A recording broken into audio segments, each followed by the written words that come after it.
জুলাই বিপ্লবের অনেক সোচ্চার কণ্ঠ কিন্তু বিড়ালের কণ্ঠ হয়ে গেছে, হাদি সেই জায়গায় ছিল না। এই যে আমরা জনাব তারেক রহমানের দেশে ফেরা এবং সেই ক্ষেত্রে তার উপরে প্রাণনাশের যে শঙ্কাটা নিয়ে আমরা অনেকদিন ধরে কথা শুনছিলাম, সেই জিনিসটা কিন্তু এর মাধ্যমে ভ্যালিডেট হয়ে গেল। মানে কি, এখন যারা অ্যাকচুয়ালি তার উপর যদি প্রাণনাশের হুমকি থাকে, যারা সেটা তার আইদার তার কাছে বলছে যে তো তুমি আসলে পরে কিন্তু মারা পড়বা, অথবা তারা মনে মনে পরিকল্পনা করছে, সেই জিনিসটা কিন্তু তারা এখন একটা আজান দিয়ে জানায় দিল। ইনফরমেশন আপনাদেরকে দিতে চাচ্ছি, সেটা হচ্ছে আপনারা যারা আমাদেরকে মানে গত 5 মাস আগে থেকে আমাদেরকে যেভাবে চিনে আসছেন, আমাদের কথাবার্তা শুনে আসছেন, তারা জানেন আমাদের একটি টিম, যে টিমটি সবসময় কাজ করার কথা। আপনাদের সুবিধার্থে আমি ওই ইনফরমেশনটা দিচ্ছি। আগামী 11 তারিখ থেকে আমাদের যে টিম, যে কি বলবো, ওয়েল ট্রেন যে টিম আমাদের কেজিবি, আমি নাম সহ বলে দিয়েছি, সেটি অ্যাক্টিভ হবে আগামী 11 তারিখ থেকে। আমাদের অলরেডি বাংলাদেশে পুশিং করা শুরু হয়েছে। তো আপনাদের ঘাবড়ানোর কোনো কিছু নাই, এবং আপনারা যেটা চিন্তা করছেন তার চাইতেও অনেক বেশি আকারে আমরা মানে আমাদের জায়গা থেকে সে প্রস্তুতি অলরেডি শুরু হয়েছে। তো সুমন ভাই, আপনি বুঝতে পারছেন একদম সুনির্দিষ্ট ভাবে তারা কিন্তু বলছে, কিন্তু 11 তারিখ মেনশন করে বলছে, এবং তারা বলছে এটা তাদের থার্ড ফেজ। হাসিনা যে হুমকি দিয়ে যাচ্ছে ইন্ডিয়া থেকে, এখন তারা বলছে এটা পুশিন হচ্ছে, বাইরে থেকে অস্ত্র ঢুকছে বা সন্ত্রাসী ঢুকছে। তো এর পরেও কিন্তু আমরা কিন্তু সরকারের বা গোয়েন্দা সংস্থার কোনো তৎপরতা দেখি নাই। তো আপনি কি মনে করেন, কারা করলো, ব্যর্থতাটা কোথায়? আপনার বিশ্লেষণ কি? ব্যর্থতার জায়গাটা একটা রাষ্ট্রে যখন কোন এই ধরনের কোনো মর্মান্তিক ঘটনা ঘটে, আমি আল্লাহর কাছে অবশ্যই দোয়া করছি যে উনি হাদিকে আমাদের মাঝখানে রাখবেন এখন, এবং যেই সংগ্রামটার জন্য, যেই বিপ্লবের জন্য হাদি সব থেকে সোচ্চার ছিলেন, সেটার একটা পরিণতির ক্ষেত্রে আমরা তো অবদানটা দেখতে পাবো।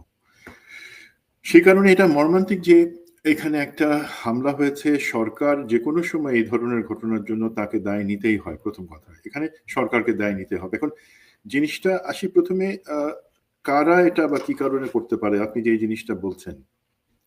দেখেন, প্রথম একটা জিনিস, এই হাদি গুলিবিদ্ধ হবার পরে প্রথমে যে জিনিসটা বারবার উঠে আসছিল সেটা হচ্ছে যে বিএনপি এটা করছে, বা তার নির্বাচনী প্রতিপক্ষের নাম আসছিল, তারা করছে, এই ধরনের জিনিসপত্র।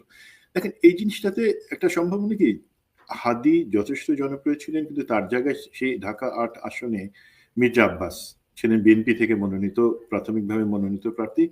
এবং সাধারণ একটা হিসাবে, যুক্তি হিসাবে, কেউ কখনো এই ধরনের জিনিস নির্বাচনী প্রতিপক্ষ করে না, করে একটা তৃতীয় পক্ষ। এবং সে জানতো অতটুকু ম্যাচুরিটি, ধরেন মির্জা আব্বাসের কিন্তু অনেক ক্ষমতা, সেই ক্ষমতা এখানে সে থেকেও ভয়ঙ্কর হয়তো কিছু করতে পারে, আমি জানি না, বাট এই ধরনের কাজটা খুব কাছাকাছি হয়ে যায়, এবং এই ধরনের কাছাকাছি সেবা তার লোক করবে না, বা বিএনপি থেকে কেউ করবে না, এটা আমরা একটা স্বাভাবিকভাবে বুঝি। তাহলে কি জামাত, এনসিপি এমন কেউ জিনিসটা করতে পারে? দেখেন, সে সব নির্বাচনে সবার প্রার্থী আছে, বাট কেউ কখনো নির্বাচনের এলাকায় একজন নির্বাচনে প্রতিদ্বন্দ্বীকে এই ধরনের আঘাত করা বা তাকে হত্যা ষড়যন্ত্র করা মানে কিন্তু তার পপুলারিটি বাড়ায় নিয়ে যাওয়া, এবং যারা এটা করছে তার বিরোধী যারা আছে তারা সবাই অ্যাকচুয়ালি নিচে নেমে যায়, তখন সেই ক্যালকুলেশনও আসে না। দেন আসে, আপনি যে টেলিগ্রাম কনভারসেশনটা আমরা শুনলাম, এটা কিন্তু 9ই ডিসেম্বর, আজকে থেকে 3 দিন আগের। তো সেটা আওয়ামী লীগের লোকজন আপাত দৃষ্টিতে তারা করেছে। এবং দেখেন, আমরা বাইনাও যতটুকু এখনো 100% সমর্থিত না, এখানে পুলিশ থেকে যে আইডেন্টিফিকেশন আসছে যারা এটার সাথে জড়িত ছিল, যে দুইজন, তারা দুইজনই হচ্ছে ছাত্রলীগের নেতা অথবা কর্মী, দুইটা এলাকার। তো তারা যেভাবে বলছে, যেভাবে এই জিনিসটা চায় তারা করতে, এই জিনিসটা একটা প্ল্যানের মধ্যে আছে। ঢাকা এবং চট্টগ্রামে তারা এই ধরনের জিনিসগুলো, অনেকগুলো জিনিস করবে। এখন সেই হিসাবে জিনিসটা কিছুটা মিলে যায়। আবার আমরা যদি আরেকটু চিন্তা করি যে আমরা তো গত 1 বছর ধরে দেখে আসছি যে আওয়ামী লীগ বলে যে তারা নির্বাচন চায়, নির্বাচন বিঘ্নিত হোক, এই ধরনের কিছু চায় না। তো তার মানে জিনিসটা কি? মানে এইটা তো যারা করছে তারা জানে যে এই ধরনের নির্বাচনের সময় এই ধরনের নাশকতা, সন্ত্রাসী হামলা, প্রাণঘাতী হামলা, এই জিনিসগুলা নির্বাচনকে বানচাল করার বা নির্বাচনকে পিছায় দেওয়ার একটা কাজ হইতে পারে, সেই দিকে যাইতে পারে। তো আওয়ামী লীগ তো সেই জায়গায় হাঁটবে না, কারণ আমরা তো শুনছি তারা নির্বাচন চায়। বাট না, একটু কিন্তু আপনি যদি একটু না, সুমন ভাই এখানে একটু যে জায়গাটা আছে, ধরুন আওয়ামী লীগ কিন্তু তাদেরকে সহ নির্বাচন চায়, মানে ইনক্লুসিভ নির্বাচন চায়। তো আওয়ামী লীগের মনে কিন্তু এই ভয়টাও আছে যে একবার যদি নির্বাচন হয়ে যায়, একটা রাজনৈতিক সরকার যদি চলে আসে ক্ষমতায়, তাহলে তাদের ফিরে আসার পথ আরো কঠিন হয়ে যাবে, এমন জি একটা ভাবনা আছে কিন্তু। জি, জি আমি এক্স্যাক্টলি এই পয়েন্টটাতে আসছিলাম যে জি। আমরা এতদিন শুনে আসছি, বাট এখন কিন্তু সিনারিও ইজ লিটল ডিফারেন্ট। সেখানে আমরা দেখতে পাচ্ছি যে আওয়ামী লীগ যে নির্বাচনটা চাচ্ছে বা যেটার কথা বলে এইটা সে কল্পনা করে নাই। সেখানে তার অংশগ্রহণের একটা সে সুযোগ চাচ্ছিল, সেই সুযোগ অনুযায়ী বা সেটা তো এখন সে দেখতেছে না। তার মানে আওয়ামী লীগও কিন্তু এই পর্যায়ে যায় যে সে নির্বাচনটা বানচাল করার জন্য বা প্রার্থীর উপরে হামলা করার জন্য সে চেষ্টা করতে পারে। সেখানে তার মানে আমি 50% আওয়ামী লীগকে বা তার সংশ্লিষ্টতা আনতে পারি। হুম, হুম, এর বাদে 100% অ্যাকচুয়ালি কাকে আনতে পারি, যারা অ্যাকচুয়ালি এখানে এক ঢিলে 2 বা 3 পাখি মারতেছে, সেটা আমি আনবো। আমরা জানি একটা অংশ আছে দেশের ভিতরে কাজ করতেছে, যাকে অনেক সময় অনেকে ডিপ স্টেট বলে, মানে হয় সরকার বা প্রশাসনের ভিতরে একটা প্রশাসন, যারা চায় যে এখন নির্বাচন হবে না।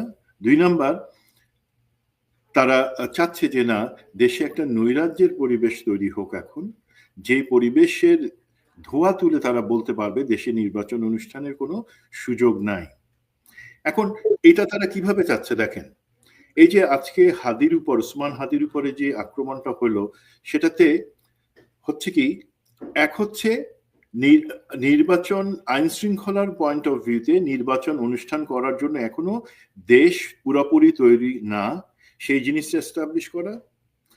2 নাম্বার জিনিস হচ্ছে একই সাথে যারা আপনি বলছেন জুলাই বিপ্লব, সেই সময় এবং পরবর্তীতে জুলাই বিপ্লবের অনেক সোচ্চার কণ্ঠ কিন্তু বিড়ালের কণ্ঠ হয়ে গেছে। হাদি সেই জায়গায় ছিল না। হাদি কিন্তু সবসময় সোচ্চার কণ্ঠ ছিল, আছে এখনো।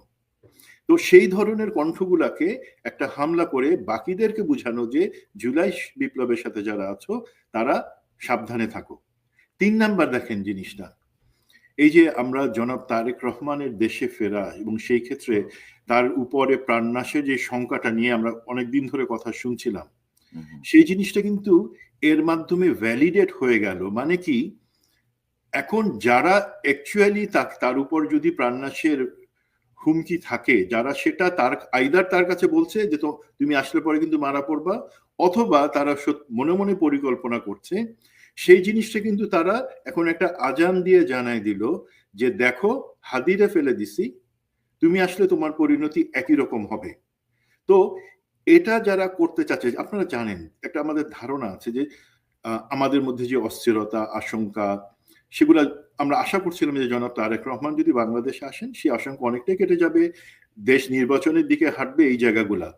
সুতরাং যারা নির্বাচনটা চায় না এখন হোক, যারা চায় নির্বাচন যদি হয়ও সেক্ষেত্রে আমাদের জুলাই বিপ্লবের যারা অগ্রসৈনিক তারা যাতে নির্বাচনের টিকেটে না থাকে সেইটা, এবং একই সাথে একটা মেসেজ দেওয়া যে তারেক রহমান আপনি আসবেন না, যদি আসার সাহস করেন আমরা আপনাকে আঘাত করার সক্ষমতা রাখি। এই কারণে যদি কেউ করে, সেটা তো বিএনপি করবে না, সেটা জামাত করবে না, কিছুটা অংশ আছে আওয়ামী লীগের, আর 100% হচ্ছে আমাদের দেশের ভিতরে আমরা যাদেরকে বলি ডিপ স্টেট, তাদের করার সম্ভাবনা আছে, এবং এই ক্ষেত্রে তারা এই 3টা গোল অ্যাচিভ করার চেষ্টা করছে। সেটা হচ্ছে আমার ধারণা।